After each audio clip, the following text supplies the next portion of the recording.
तर आपण आहोत जुन्नर तहसील कार्यालयाच्या बाहेर. आता आतमध्ये हे युवक आहेत.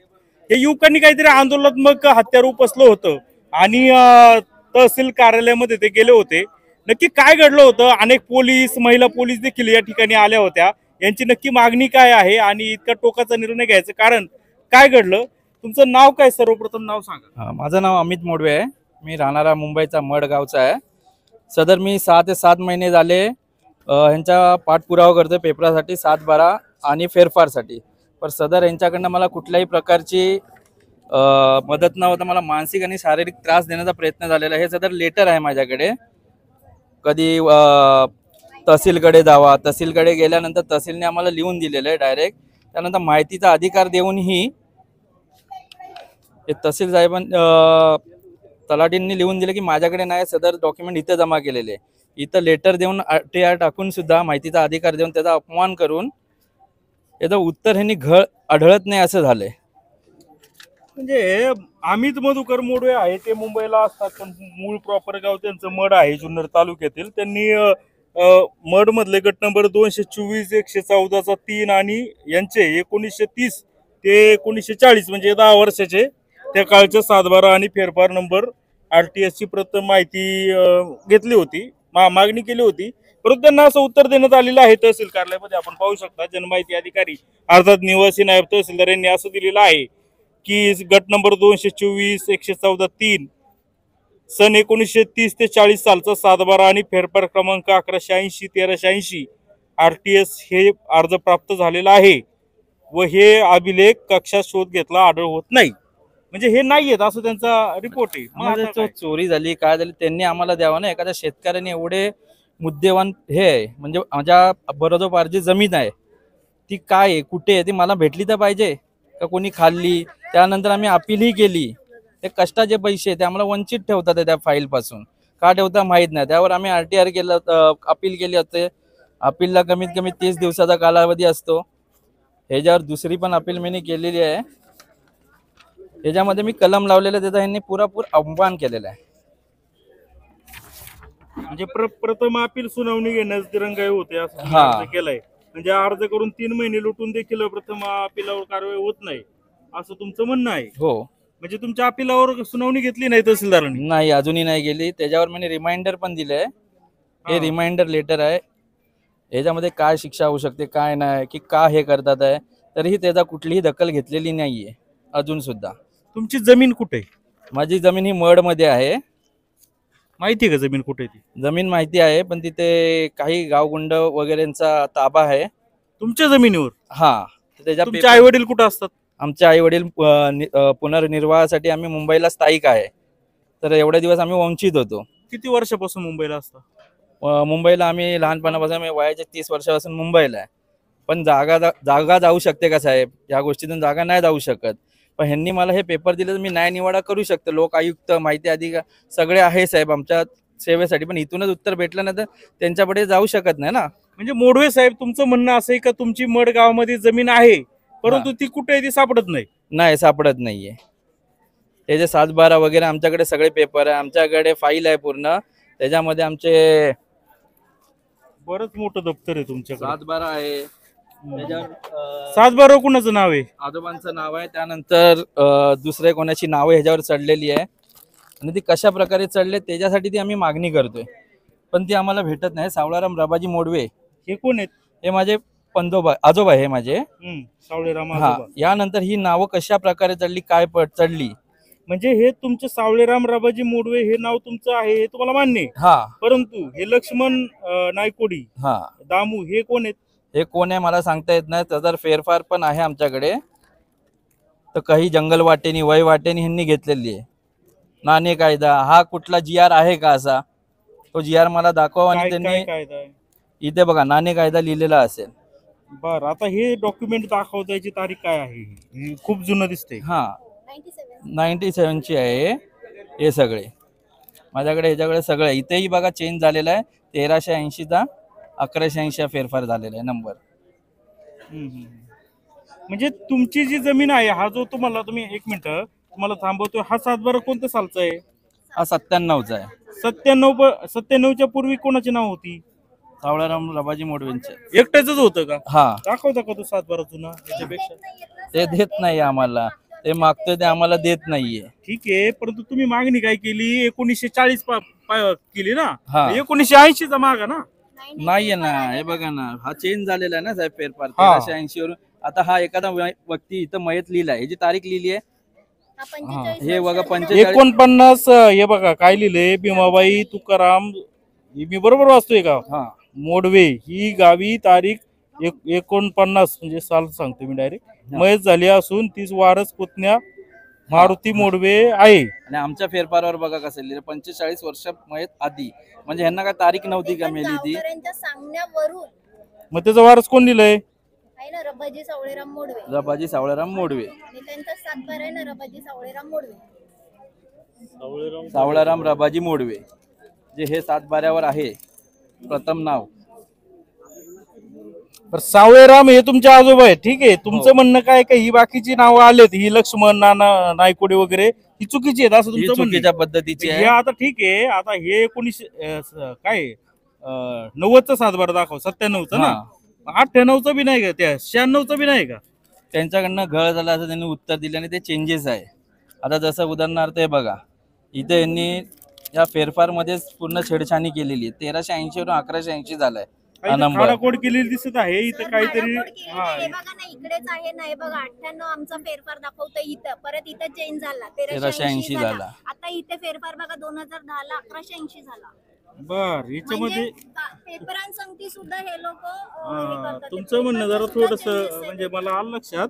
म्हणजे आता तुमचा एक 1389 आणि इथे किती आहे? इथे बदल झाला, बरं 1380 झाला. मग 89चा 80 कसा काय झाला? आणि त्याच्यासाठी परत आम्ही इथे ते पुरावे 1180 मागत आहे. झाला. आणि हा 1380चा 1180 परत झाला काय? मग आणि याचे पुरावे कुठे आहेत? आणि हा इथं मराठी टाकलाय, हा खाली इंग्लिश मध्ये टाकलाय. फेरफार मध्ये काहीतरी फॉरवर्ड झालेला आहे. तर त्या संदर्भात आम्ही जी मागणी केली असते, आम्हाला पत्र देण्यास टाळाटाळ करत आहे. बर, मग आता मला एक सांगा, 1997चा तुमच्याकडे 7-12 आहे, पण तुम्ही जो मागणी केली आहे रस्त्याची किंवा हा. ज्या RTS ची फेरफार किंवा 1930 ते 1940 ची केली, ही का असं काय केलं? कारण की सदर ही आमची जमीन ही भरपूर आहे, ती कोणाच्या नावावर कशा प्रकारे गेली किंवा काय आहे ते मला चेक करेन. आमची स्वतःची आहे, ती आम्हाला आमच्या हक्काची भेटलीच पाहिजे. बर, तर हे आम्हाला त्या पेपरांपासून वंचित ठेवतात आहे. कारण त्यांनाही माहिती आहे की हे दीर्घाई करतं या गोष्टी. म्हणजे तुमच्या जमिनीमध्ये तुमची जमीन असताना अनेक लोकांनी ती जमीन बेकायदेशीर म्हणजे असं फेरफार चुकीचे फेरफार नोंदून घेतले असं तुमचं म्हणणं आहे. हा, मग तुमच्या वडिलांनी वगैरे याबाबत कधी तक्रार का नाही केली? माझे वडील अशिक्षित असल्यामुळे त्यांना लिहिता वाचता येत नाही, त्यामुळे त्यांना एवढं काही समजलं नाही. आजोबा? आजोबा मयत होते आमचे. मग वडील सांगतात का बा आपली जमीन कुठे आहे, काय आहे? सांगतात ते आजोबा मेल्यानंतर, आजी मेल्यानंतर ते पेपर काही आम्हाला भेटले 2012 नंतर. त्यानंतर आम्ही हा पाठपुरावा करून आज इथपर्यंत पोहोचलोय. आता जर मला जेवढा त्रास होत असेल तर माझे वडील अशिक्षित आहेत, त्यांना ह्यांनी पेपर दिले असते का? आता हे सगळे पेपर तहसील कार्यालयामधून गाळलेत. आता तसं तर उत्तर त्यांनी घळ आहे म्हणून दिलेलं आहे, म्हणजे गायब आहे. 1930 ते 40 पुरतच दिलंय. हा. तुम्ही काय करा, 1940 ते 90 पर्यंत मागून बघा ना. मागितले आहे, त्याच्यात आहे. पण आहे सेम आहे फेरफार, पण तेच फेरफार यांच्याकडे नाहीयेत. त्याच्यामध्ये जर तुम्ही बघणार ना 97 ते 2024 फेरफार, पर्यंतचे हे दोन्ही सगळे सातबारे आहेत. हे बघा हा बरोबर आहे. आता आता 2000 हा. तुम्हाला सांगते 1997 ते 2024 हे बघा सगळे सातबारे आहेत. आहे की तुमच्याकडे? हो, मग का सगळे आहेत, पण त्याच्यावर ह्याच्यामध्ये कोणाचं नाव आहे? फेरफार नाहीये. फेरफारच नाहीये, तर हे मान्य कसं काय? आमच्याकडे जर सातबारा आहे तर तुमच्याकडे फेरफार गाळत कसं होऊ शकतो सर? सावळेराम रबाजी मोडवेचं नाव आहे. हो हा कधीच आहे? 55-56 आहे. हो 1955-56 ते. आणि आत्ताच्या 7-12 ही नाव आलेत का बाकीच्याची? हा. आणि हे विठोबा लक्ष्मण कोण आहेत? सर, मारुती देवबा? आम्हाला सर त्यांच्यातली काहीही माहिती नाही. आम्ही फक्त आम्हाला इकडे आमचं आता मड मध्ये काही आम्हाला उदरनिर्वाहासाठी जागाच नाहीये, आम्हाला राहण्यासाठी घरच नाहीये, आणि गाव स्थलांतर झालं त्याच्यानंतर सगळ्यांना 2-2 गुंठाचे प्लॉट भेटले, आम्हाला तेही भेटले नाही. त्याच्यानंतर जी ह्याच्यामध्ये धरणामध्ये जी धरणग्रस्ताचे सर्टिफिकेट तेही दिलेलं नाहीये, आणि प्लस त्याचं मानधन जे भेटलंय तेही नाही दिलं, तेही थर्ड पर्सनने काढलेले. मग आम्हाला सगळ्याच अधिकारांपासून वंचित ठेवलंय, तर मग आम्ही सामान्य माणसांनी जावं कुठे? आमच्याकडे जर एवढे कागदपत्रे आहेत, मग न्याय देण्याचा अधिकार त्यांचा आहे, त्यांच्या हातात न्याय ते देऊ शकतात, मग ते का देत नाहीयेत? कोणाच्या सांगण्यावरून ते वंचित ठेवतात आम्हाला? तुम्ही याबाबत एक तक्रार केलेली आहे का? जे फेरफार आहे त्याचा ते तर म्हणतात फेरफार नाहीच आहेत, त्या सालातले ज्या फेरफार सालाचे टाकलेत ते नाहीच आहेत आणि त्याच्यामध्ये खाडाखोड झालेली आहे. तुम्ही तशी एक तक्रार अर्ज केलेला आहे का तहसीलदाराकडे? तसं नाही, तसा तहसीलदार साहेब आम्ही वारंवार फेऱ्या मारत असतात, तहसीलदार साहेबांशी आमची भेटगाठच होत नाहीये. आज एक मी अर्धनग्न अवस्थेत जे आंदोलन केलं त्यासाठी त्यांच्याशी बातचीत करून पुढील 14 तारीख मला दिलेली आहे. तुम्ही इथं अर्धनग्न झाले होते. हो साहेब, कारण की मला सतत वर्ष दीड वर्ष झालं मला मानसिक आणि शारीरिक त्रास व्हायला लागला यांचा. यांनी काही प्रमाणात पोलीस वगैरे ह्यांनाही बोलवलं होतं का मी इथं का मारामारी करत होतो? नव्हतं करत, मी शांतपणे माझं आंदोलन पार पाडत होतो, तेही यांनी रोखण्याचा प्रयत्न केलेला आहे. आणि आता काय पुढची भूमिका काय? काय नेक्स्ट तारीख दिली ना तुम्हाला? आता काय पुढे म्हणते ते नायब तहसीलदार काय म्हणणार? तहसीलदार साहेबांना त्यांनी फोन केला होता, ते मला आता लेखी उत्तर देतील की 14 तारखेला ते अपील बैठक बोलवणार आहे, त्यावर तो निर्णय समजेल. तर या निमित्ताने मोडवे जे आहेत त्यांनी इथं अर्धनग्न होऊन तहसील कार्यालयामध्ये आंदोलन केलं होतं आणि पोलिसांना या ठिकाणी पाचारण करण्यात आलं होतं. परंतु त्यांचं असं म्हणणं आहे की त्यांची जी जमीन आहे वडिलोपार्जित त्याच्यामध्ये काही चुकीच्या लोकांची नावं आलेली आहे व त्याचा जो फेरफार आहे तो फेरफार 1930 ते 1940 या सालातला आहे. त्यासाठी त्यांनी ती सगळे RTS म्हणजे हा फेरफार कसा झाला, कोणत्या याच्या खाली नावं याच्यामध्ये 7/12 मध्ये आली याची मागणी केली होती. परंतु तहसील कार्यालयामधून उत्तर असं मिळालेलं आहे की त्या सालची कागदपत्र आमच्या कार्यालयामध्ये उपलब्ध नाही. तसं पाहिलं तर या कार्यालयामध्ये खूप वर्षापासूनची सगळी डॉक्युमेंट इथं जतन व्यवस्थित ठेवायला पाहिजे. जर तिथून जर एखादं कागदपत्र गाळ होत असेल किंवा चोरलं जात असेल तर तहसील कार्यालयाने त्याची फिर्याद नोंदवली पाहिजे. परंतु तहसीलदार कार्यालय फक्त आढळून येत नाही एवढं उत्तर देतात. जर यांना जर कागदपत्रच आढळून येत नसेल तर मग यांच्या जमिनीचा शोध कसा लागणार आणि यांना यांची जमीन मिळणार की नाही हा खरा प्रश्न होता. त्यामुळे यांनी या ठिकाणी अर्धनग्न होऊन नाईलाजास्तव आंदोलन केलेलं आहे व आता तहसीलदारांनी काहीतरी मार्ग काढलेला आहे आणि पुढची तारीख दिलेली आहे. आणि काही पुढच्या तारखेत काही झालं नाही, मग पुढच्या तारखेला काही झालं नाही तर मग आजही तुम्ही अर्धच झालं होतं, पुढे मी उपोषण चालू ठेवेल त्यांच्या बाहेर, त्यांच्या गेटच्या बाहेर. ते माझ्या अंगावरून ओलांडून जातील, जेवढे पण कार्यालयात माणसं येतील जातील ते मला ओलांडल्याशिवाय जाणार नाही, हे माझं पुढची भूमिका असेल. जमीन किती एकर आहे आता ताब्यात आहे का काही जमीन तिथं? जमीन आता काही ताब्यात नाही आहे, 91 गुंठ होती त्यातली 22 गुंठ आहे, त्याच्यावर दावा चालू आहे आमचा. पण बाकीच्यासाठी त्यांच्याकडनं आम्ही डॉक्युमेंट्स मागितले असते ते टाळाटाळ करतात आहे. काय गाव पातळीवर काय मार्ग काढायचा प्रयत्न केला? सगळं झालेलं आहे साहेब, पण तिथूनही काय मार्ग निघत नाहीये. यांना कोणाचा काय प्रॉब्लेम आहे मला अजून पेपर भेटलेत ना, तर भेटल्यावर मी लोक अदालतमध्ये जाऊ शकतो. म्हणजे पेपरच नाही तर शोधणार कसं हा प्रश्न या निमित्ताने उभा राहिलेला आहे. शासकीय पेपर आहेत पण कुठल्या तरी कारणास्तव त्यांना द्यायचा नाहीये किंवा त्यांच्या चुका लपवण्याचा ते पुरेपूर प्रयत्न करत आहेत. तुम्हाला असं म्हणायचंय का या अभिलेख कक्षामध्ये जाणीवपूर्वक कुणीतरी खाडाखोड करून केलं हो त्यावेळी? सर, कायद्याचा फायदा पुरेपूर घेतलेला आहे. कारण आमच्याकडे ज्या प्रकारे कागदपत्र आहेत त्याच्यावरती तुम्ही पाहिलेलं आहे, जर 7/12 बनू शकतो त्याच्यावरती आळं पडू शकतो तर ते फेरफार अवेलेबल असणं किंवा नसणं हे शक्यच नाही. ठीक आहे, जर तुमच्याकडे नाहीच आहे हे तुम्ही ठामपणे लिहून द्या ना की आहेच नाही. मग ते सापडत नाहीये तुम्ही हे उत्तर नाही देऊ शकत ना. तुम्ही सापडत नाहीये हे उत्तर देणं म्हणजे आम्हाला एक अपेक्षा ठेवणं की सापडत नाहीये, आज नाही सापडत तर उद्या सापडेल. मग आम्ही अशाच अपेक्षांवरती वर्षानुवर्ष फक्त थांबत राहायचं का? किती वर्ष यायला पाठीमाग? आता आम्हाला आता 1.5 वर्ष होत आलेत आणि ह्या मॅडमला आम्ही भेटून आहे ना 1 वर्ष झालं. त्यांनी आम्हाला जेव्हा आम्ही आलोय तेव्हा त्यांनी आम्हाला हेच सांगितलंय की साहेब सुट्टीवरती आहे, तुमची मीटिंग उद्या करून देते. साहेब सुट्टीवरती आहे, तुमची मीटिंग उद्या. जेव्हा आम्ही हर शुक्रवारी सर इकडे असतो, हप्त्याच्या हर शुक्रवारी इथे असतो, मुंबईवरून येऊन जाऊन, आणि 1 वर्ष सतत आम्ही आलेलो आहे. म्हणजे ह्या आता काय चुका लपवतात त्यांच्या किंवा आम्हाला आमच्या अधिकारांपासून का वंचित ठेवतात हे त्यांनाच माहिती आहे.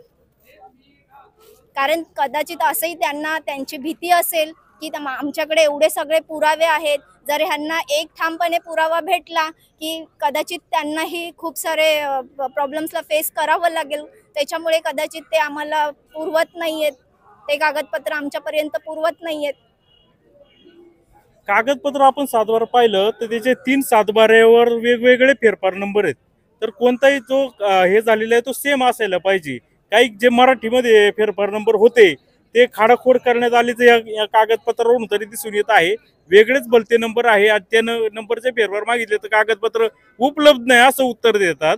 म्हणजे हरवले असं म्हणती नाही, गायब कोणी काय नेलंय असं म्हणती नाही, फक्त सापडत नाही एवढं आहे का नाही उपलब्ध नाही. आणि यामुळे या लोकांना जमीन यांची कुठं आहे ती सापडत नाही. आणि त्यावर यांना जर समजा कोर्टामध्ये काय केस लावायची असेल तर ती कागदपत्रच नाही तर केस कोणत्या जोरावर लावणार, कोणत्या आधार लावणार असा खरा यांच्याकडे प्रश्न निर्माण झालेला आहे. या अभिलेख शाखेमध्ये अनेक लोक, खाजगी लोक इथं काम करतात. आणि अशा देखील माझ्याकडे यापूर्वी खूप तक्रारी आल्या होत्या. लोक काहीतरी पैसे घ्यायचे आणि कुणाचा फेरफार गायब कर, कुणाचा फेरफार खाडाखोड कर, कुणाचे नावं टाक, हे अशा अनेक प्रकार या ठिकाणी झालेले आहेत. आणि एखाद्याचा आयुष्याची वाट लागते अशा गोष्टीमुळं. खरं तर तिथे खाजगी लोकांचा काय दिलेली गायब कसे होणार? आम्ही तेच सांगतो हा, ना. तुमच्या हातात कागद दिली ना, मग ती गायब कसे होणार? जाणार कुठे? का त्यांना पाय फुटले का जायला? माझं हे म्हणणं आहे. मग तुमच्याशिवाय कुठे गेले नाहीत कागद, बरोबर आहे की नाही? तुमच्याशिवाय कुठे कागद जाणार नाही. आणि हे लोक काय घेऊन येणार नाहीत कागद? त्यांची कागद त्यांच्याकडे आहेत. ज्या अर्थी वेगवेगळे खाडाखोड फेरफार झाले त्या अर्थी काहीतरी मग झाले. काहीतरी केलंय लोकांनी, घोटाळा ना, खोडखाड केली म्हणून. हा, कायद्याचा पुरावा तुम्ही ते हे करून टाकताय. म्हणजे काय, आम्ही काय करायचं मग गरीब माणसानी? कुठे जायचं भीक मागायला?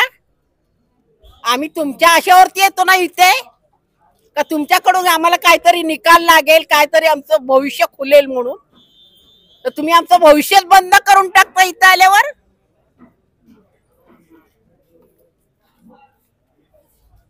तर एवढंच असतं की कोणी बोलत नाहीये. कारण गावी जसं पाहिलं आम्ही ना, खूप अडाणी माणसं आहेत, त्याच्यामुळे त्यांना उत्तरं दिली जातात, आज या 8 दिवसांनी या, तर ते लोक फॉलोअप घेत राहतात. पण आता जर आम्ही सुशिक्षित आहे, आम्हाला कळतंय की आमच्याकडे एवढे सगळे पुरावे आहेत आणि आम्हाला दिसतंय की पेपरांबरोबर छेडखानी झालेली आहे, पेपर बदलण्यात आलेली आहे, विकली गेलेली आहे किंवा, तर ते तुम्ही तुमच्या चुका लपवण्यासाठी आम्हाला आमच्या 91 गुंठापासून तुम्ही वंचित ठेवणार का? सगळ्या आमच्या अधिकारांपासून तुम्ही आम्हाला वंचित ठेवणार का? यांच्या चुका लपवायच्यासाठी आपल्या गाळ्याला पास भरतात हे लोक, आपल्याला फाशीला चढवतात ती लोक. ठीक आहे, आता या ठिकाणी सगळं म्हणणं घेतलेलं आहे आपण. आता दुसरी बाजू जी नायब तहसीलदार आहेत रासकर मॅडम, आता तहसीलदार या ठिकाणी अवेलेबल नाही आहेत, काही मीटिंग वगैरे असतील किंवा काय असं, पण त्यांचं काय म्हणणं आहे, यांनी ज्या तक्रारी केल्या होत्या त्याच्यावर काय कारवाई होत नाही, नक्की ती कागदपत्र का सापडत नाही याची देखील विचारपूस करणार आहोत. कुठेही जाऊ नका, पाहत राहा जुन्नर टाइम्स जुन्नर. तर संबंधित मोडवे कुटुंबियांच्या तक्रारीनंतर आपण जे नायब तहसीलदार आहेत रासकर मॅडम त्यांच्याकडे गेलो होतो आणि त्यांना कॅमेऱ्यासमोर बोलण्याची विनंती केली होती. पण त्यांचं असं म्हणणं आहे की आमचे वरिष्ठ अधिकारी म्हणजे तहसीलदार हे बाहेर असल्यामुळे मला काही बोलता येणार नाही. याबाबत यांच्या तक्रारीच्या अनुषंगाने 14 फेब्रुवारी ही तारीख दिलेली आहे तहसीलदारांनी.